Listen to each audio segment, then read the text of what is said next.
You saw the title, and I'm not sorry. Overall, I think auras are way better than equipments any day of the week. If I had to choose between commanders that only specify in auras and only commanders that specify in equipments, just go with the auras. They have so many advantages that equipments don't have, it's kind of crazy. But before I get into it, let's just play devil's advocate and see what are the advantages to playing equipments in EDH. There's 3 things you gotta look for. No need for colors, they don't fall off, and usually, underlined, they have the stronger effects. For the color aspect, it's pretty obvious. You don't need to run a specific color in equipments, so it can be quote-unquote ran in everything. That's a decent positive, but we can go more into it. A lot of people bring up the fact that they also don't fall off if other things get destroyed, which makes sense to use as a counterpoint. If your monster at least goes away, you can at least put the equipment either when it comes back or on another monster. There are counters for this sort of thing, but either way, it is a positive. And finally, I think this is less agreed upon, but usually equipments have stronger effects. This usually depends on the effects that you mean though. For example, I would give equipments the keyword bias. Usually when it comes to equipments, a lot of them have the better keywords and more keywords than auras. 2 equipments that usually come to mind is definitely Shadow Spear and Basilisk Collar when it comes to using this. And if you mean really good effects, a lot of people look to the sword cards for this argument. So these are all the reasonings as why people think that equipments are just better than auras. However, I disagree. Not for the fact that there is positive things about equipments, but I don't think that these overall positive things really makes them better. Because there are a ton of weaknesses that equipments have that would need to be discussed also. One of these weaknesses is definitely the fact that these are huge mana sinks. Yes, there are a few equipments that are low to the ground and low in order to invest to. There are some. But most of them, especially the very impactful ones, are not. Most of the time, on average, a lot of the cards that you want to put on, say, your Voltron commander, for example, are usually 5 mana. And that is a lot, because you put 3 in order to put down, and then 2 to equip. This doesn't incorporate interaction that happens on the opponents. A person can counterspell it, a person can naturalize it. 5 mana is a huge thing. And it would be a fucking horrible thing if you use that much mana, try to equip it, and then someone naturalize the thing anyway. It would be stupid. Are there ways in order to cheat equipments out or try to make the equip cost easier? Yeah, of course. However, these are very few and far between when you're talking about generically running equipment. Also, what happens if you don't have those cards and you actually have to interact with your strategy? Guess what? You gotta pay the 5 now, and what if something happens? What if people have the interaction in order to do it? People aren't just gonna let you do whatever you want in this game. You gotta think about the negative things that could happen. Also, sometimes, and this is a lot of time, but usually when I see equipment based decks, they don't really have an early and sometimes not even a mid game. Like, I have seen whole Captain America decks that will not cast their commander because they are afraid that someone is either going to counterspell it or get rid of it immediately. So they just spend all their turns trying to put their equipments on the battlefield just so they don't really do anything. And only winning because everyone ignores them because of the little bean syndrome, and then, everyone else doesn't have the resources in order to counter or do something to their shit, so they just win on the turn after. And that's kind of dumb. Early and mid game for equipment decks could just be so, slow. And me personally, I like curving out my mana. I don't like doing nothing in the early turns. I want to at least do something. I don't want to just put in this equipment and then maybe turns later I can equip it. It's no, I want to have something proactive.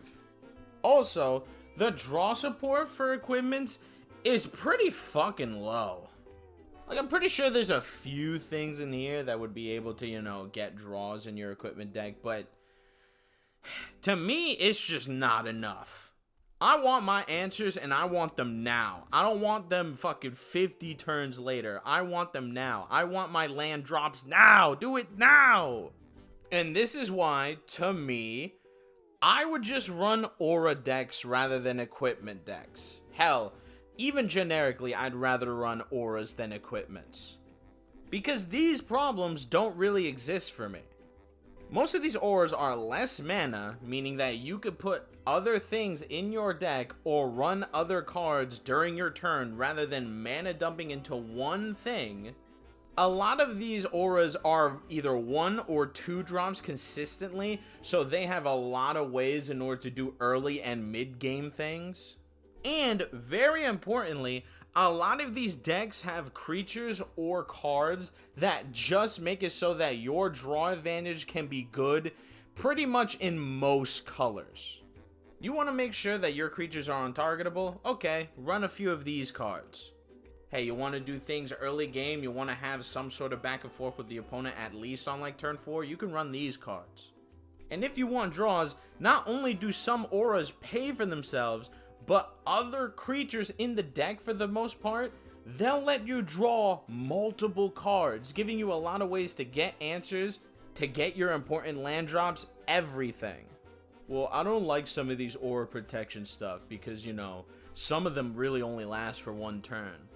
Well, you know what you can do about that? If you ran auras, that means you can run things that cost less mana, meaning that you could put way more cards that straight up just protect the commander, or maybe just cards in general. For equipment, the problem is that usually in order to get your protection, you have to have the equipment on. So if that shit goes away, you're screwed over. Meanwhile, if you did auras, again, you can have a 2 to 3 drop that gives you hexproof. And if you needed it that bad, you could run 1 or even 2 drop phase spells in order to help your commander out.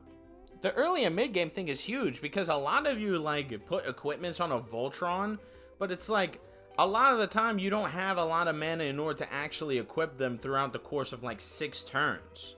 So you kind of just sit there doing nothing, kind of just being like, oh please guys, don't hurt me, I don't do anything yet. And then when they do, you just screw them over.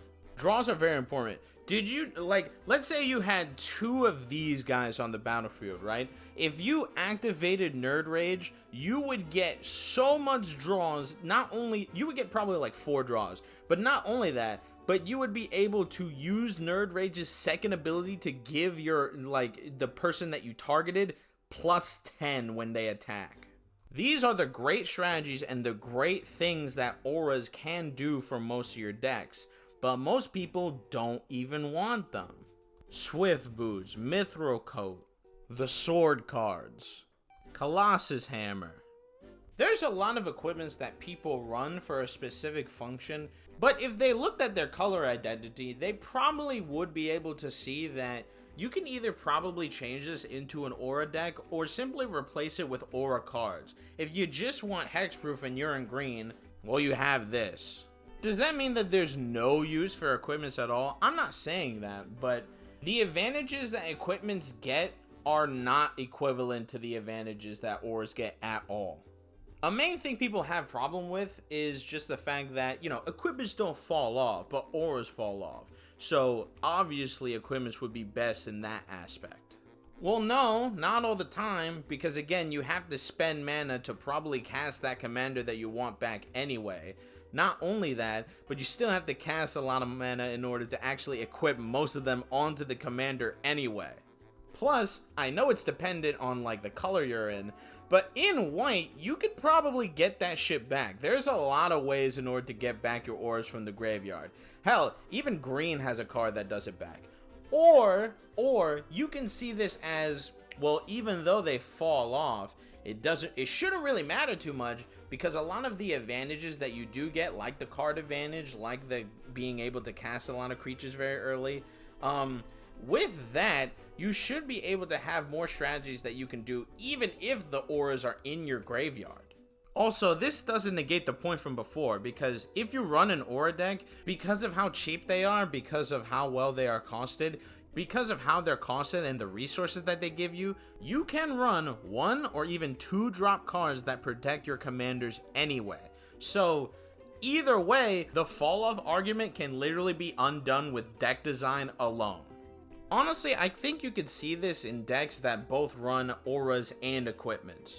For decks like these, you'll see way more people like put in auras into the deck in order to make the composition better, and only running some of the best sort of equipments because they're usable with the, you know, with the additional effects that they have. Why don't they just run equipments? Well, easy. Even if they have effects that make it so they put them on, sometimes a lot of the weaknesses that equipments do are just not worth it. That's why, to me, I would say auras are usually better than equipments for the most part. You get so many advantages if you were to play auras. That's less mana that you have to spend, and you can actually put interaction in your deck. Early and mid game, you can actually interact with the opponent rather than just standing there until the 5th or 6th turn, waiting for people to not want to hit your commander. And again, the amount of draws are so many compared to just an equipment deck. So I'll just say this one more time. Aura over equipments any day of the week.